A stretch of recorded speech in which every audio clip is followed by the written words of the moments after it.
اعوذ باللہ من الشیطان الرجیم، بسم اللہ الرحمن الرحیم۔ اپنے سبق کے دوسرے حصے کی طرف آ رہے ہیں۔ ابتدائی طور پہ یہ تفصیلی ایک گفتگو بتائی آپ کو، آپ کے ساتھ کی ہے کہ ہم اس دنیا میں آئے ہیں، مسافر ہیں، سفر پہ ہیں، جا کہاں رہے ہیں؟ اللہ کی طرف، اپنے اصلی مقام کی طرف۔ لیکن جس راستے سے جانا ہے وہ راستہ کون سا ہے؟ اسلام کا۔ اسلام کے راستے سے اللہ کے ہاں جانا ہے۔ اور اسلام یہ کہتا ہے کہ جب اس راستے پہ آیا انسان تو اگر اس راستے سے اللہ کی طرف جانا چاہتا ہے، جس طرح ایک مسافر جب کسی جگہ جاتا ہے، ارادہ کرتا ہے کہ میں مثلا زیارات پہ جا رہا ہوں کسی جگہ، تو اپنے لیے اب زاد راہ، یعنی راہ میں، سفر میں جو چیزیں اس کو چاہیے وہ ساتھ رکھے گا۔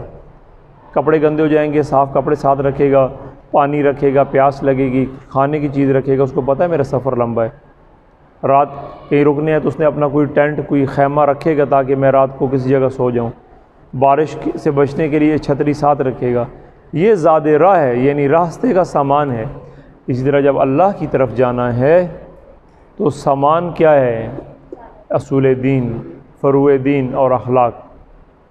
ایک آدمی اصول دین پہ مکمل یقین رکھتا ہو، توحید پہ، عدل پہ، نبوت پہ، کہ اللہ واحد ہے، اللہ عادل ہے، اللہ ظلم نہیں کرتا، اللہ نے ہماری ہدایت کے لیے انبیاء بھیجے، اللہ نے نبوت کے بعد امامت کا سلسلہ چلایا، اور ایک دن آئے گا جب انسان قیامت، یعنی قائم ہونے والا ایک دن ہے، قیامت یعنی ایک دن قائم ہوگا جب سب اکٹھے ہوں گے دوبارہ مرنے کے بعد۔ یہ بھی سارا یہ رکھتا ہے۔ عملی دستورات میں بھی پورا ہے، یعنی نماز، روزہ، حج، زکوٰۃ، خمس، جہاد، سب میں۔ لیکن اگر بد اخلاق ہے، اگر انسان کا اخلاق اچھا نہ ہو تو وہ بہت برا انسان ہوتا ہے۔ جتنی بھی انسان نمازیں ادا کرے، جتنے بھی روزے رکھے، لیکن اگر اس کا اخلاق اچھا نہیں ہے، اخلاق کیسے اچھا نہیں ہے؟ مثلا ذرا سی بات برداشت نہیں کرتا، ذرا سا اس کو کوئی، جیسے مثلا ابھی آپ آ رہے ہیں، کوئی بندے دو جا رہے ہوں، جلدی میں چلتے ہوئے دو بندے آمنے سامنے، کسی کا کندھا لگ گیا مثلا، تو وہ جو بد اخلاق انسان ہوگا اس کی پہچان ہو جائے گی۔ کچھ بد اخلاق ہوتے ہیں فوراً غصے میں آ جائے گا، اس کو گالیاں نکالے گا، گالیاں بکے گا، بدتمیزی کرے گا، تم نے دیکھا نہیں، تم اندھے ہو گئے ہو، مجھے کندھا کیوں مارا، یہ ایسی باتیں جو کرتے ہیں، یہ ہوتی ہے بد اخلاقی۔ غصہ بہت کرنا، کوئی چیز ڈھونڈ رہا ہے مثلا، کوئی چیز رکھی ہے مل نہیں رہی، پھر شور شرابہ شروع کر دے گا، میری چیز کہاں ہے، کیوں نہیں مل رہی، اتنی میں ڈھونڈ رہا ہوں۔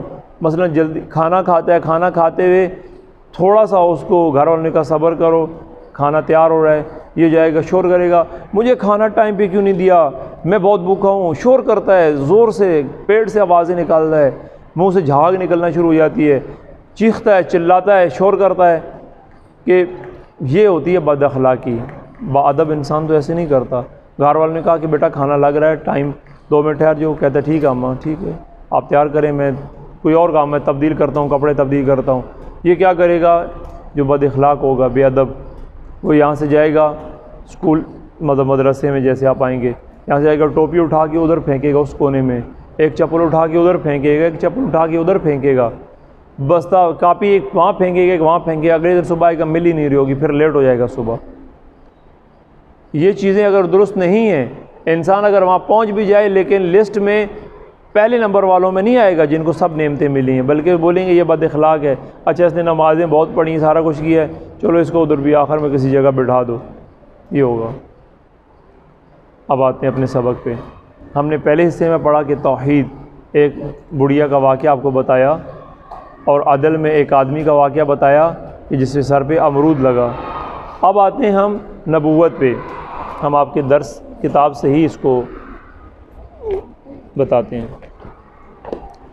نبوت ایک ایسا باب ہے کہ جو ہمارے عقائد میں سے، عقیدوں میں سے، اور سبجیکٹ کے حساب سے، کہ جس طرح ایک انسان کو، ایک طالب علم کو کتاب پڑھنے کے لیے، جیسے آپ یہ کتابیں پڑھتے ہیں، کوئی بھی انسان ہے، یہ طالب علم ہے، جب وہ کتاب پڑھنا چاہتا ہے تو ایک استاد کی ضرورت ہوتی ہے۔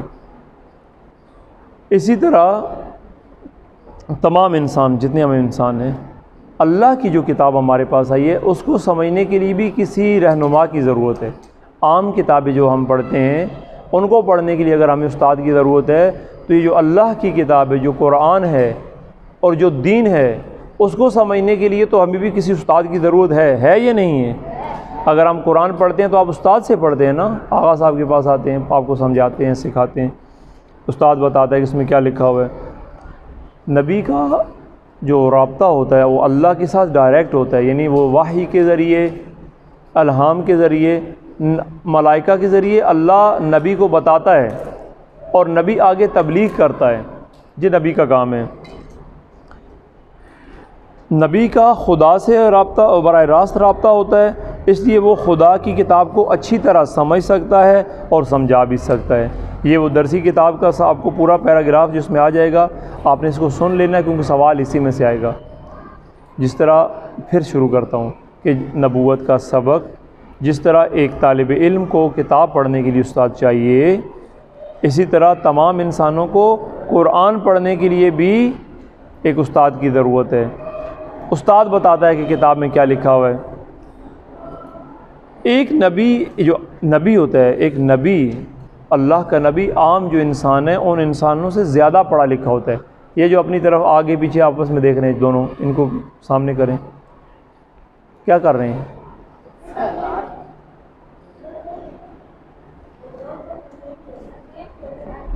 اچھا ٹھیک ہے، آپ کو میں بعد میں بات کرتا ہوں آپ سے۔ جس طرح ایک استاد بتاتا ہے کتاب میں کیا لکھا ہوا ہے، کیونکہ استاد شاگرد سے زیادہ پڑھا لکھا ہوتا ہے، شاگرد کو نہیں پتہ لیکن استاد کو زیادہ پتہ ہوتا ہے۔ اور نبی عام انسانوں سے زیادہ پڑھا لکھا ہوتا ہے، نبی کے پاس علم زیادہ ہے کیونکہ اس کو اللہ بتاتا ہے۔ جب ہم ٹھیک ہے، نبی کا خدا سے براہ راست رابطہ ہوتا ہے، اس لیے وہ خدا کی کتاب کو اچھی طرح سمجھ سکتا ہے اور سمجھا بھی سکتا ہے۔ اللہ کا نبی ہمیں کتاب اس لیے آسانی اچھے سے انداز سے سمجھا سکتا ہے، اس لیے کہ اللہ کے نبی کا رابطہ کس کے ساتھ ہوتا ہے؟ اللہ کے ساتھ ہوتا ہے، حاضر ہے کلاس میں، اس لیے وہ بہتر انداز میں بتا سکتے ہیں۔ ایک اور اہم بات جو نبی میں ہوتی ہے، نبی میں جو اہم بات اور ہوتی ہے وہ عام انسانوں میں نہیں ہوتی، وہ یہ ہوتی ہے کہ نبی معصوم ہوتا ہے۔ معصوم یعنی وہ گناہ نہیں کرتا، گناہ سے بچتا ہے، غلطی نہیں کرتا، نہ نبی غلطی کرتا ہے نہ نبی گناہ کرتا ہے، یہ اس میں خصوصیت ہوتی ہے۔ عام انسان گناہ گار ہوتے ہیں، ان سے گناہ بھی ہو جاتے ہیں، غلطیاں بھی کرتے ہیں، جتنا بھی پڑھ لکھ جائیں گناہ بھی ہو جاتا ہے، لیکن نبی سے گناہ نہیں ہوتا، غلطی نہیں ہوتی۔ اس لیے انسان انبیاء کی باتوں پر آسانی سے عمل، بغیر کسی شک اور شبے کے انبیاء کی باتوں پر عمل، نبی کی باتوں پر عمل کیا جا سکتا ہے۔ جس طرح خدا اپنے دین کی حفاظت کرتا ہے، اسی طرح خدا اپنے نبی کی بھی حفاظت کرتا ہے۔ جس طرح خدا دین کی حفاظت کرتا ہے، اس طرح نبی کی بھی حفاظت کرتا ہے۔ اور اس کے واقعات اگر آپ قرآن میں پڑھیں کیسے ہیں، دیکھیں حضرت ابراہیم کا واقعہ۔ نمرود ایک بادشاہ تھا جو حضرت ابراہیم کے زمانے میں مخالف تھا، ٹھیک ہے۔ حضرت ابراہیم کو انہوں نے آگ میں پھینکا، آگ بہت جل رہی تھی، اور اللہ جیسے نبی دین کو بچاتا ہے، نبی کیسے بچاتا ہے؟ اللہ نے آگ کو بولا کہ یا نارو کونی بردا وسلاما علی ابراہیم، این آگ تو ابراہیم کے اوپر ٹھنڈی ہو جا، یہ تو جتنی بھڑک رہی ہے، اتنی تیز تپش ہے آگ تیرے اندر، جیسے حضرت ابراہیم کو وہاں سے اٹھا کے انہوں نے پھینکا، ایسے نہیں پھینکا بلکہ یہ غلیل سمجھتے ہیں نا آپ، اس غلیل ٹائپ کی منجنیق سسٹم تھا، وہاں سے انہوں نے بیٹھ کے ان کو پھینکا، وہ اڑتے ہوئے وہاں سے آگ میں آئے، اور آگ اتنی تیز اور بلند تھی، اور اللہ نے آگ کو کیا کیا؟ بولا ٹھنڈی ہو جا، آگ ٹھنڈی ہو گئی۔ اچھا، حضرت نوح علیہ السلام کو جب تیز طوفان آیا، بارشیں شروع ہو گئی، کشتی تھی اور وہ کشتی میں بیٹھے تھے، تمام دنیا غرق ہو گئی، جتنے لوگ گھر سب بہہ گئے، لیکن اللہ نے حضرت نوح کو بچا لیا، ان کی کشتی اور جو لوگ تھے۔ اس طرح جناب یونس علیہ السلام، حضرت یونس جب سمندر میں گرے اور ایک مچھلی ان کو پیٹ میں، مچھلی نے ان کو کھا لیا۔ اب جب مچھلی کھا جائے انسان کو، کوئی چیز کھا جائے، انسان بچتا ہے؟ نہیں بچتا۔ یہ ادھر کوئی چیز کھا جائے، اللہ نے مچھلی کو حکم دیا کہ اے مچھلی اس نبی کی حفاظت کرنا، اس کو کچھ نہیں ہونا چاہیے، ٹھیک ہے۔ اس طرح حضرت یوسف علیہ السلام، ان کو اپنے بھائیوں نے اٹھا کے کہاں پھینک دیا تھا؟ کنویں میں اللہ نے ان کی بھی حفاظت کی اور بعد میں ان کو بادشاہ بنایا۔ یہ آپ کو سمجھ میں آ گئی۔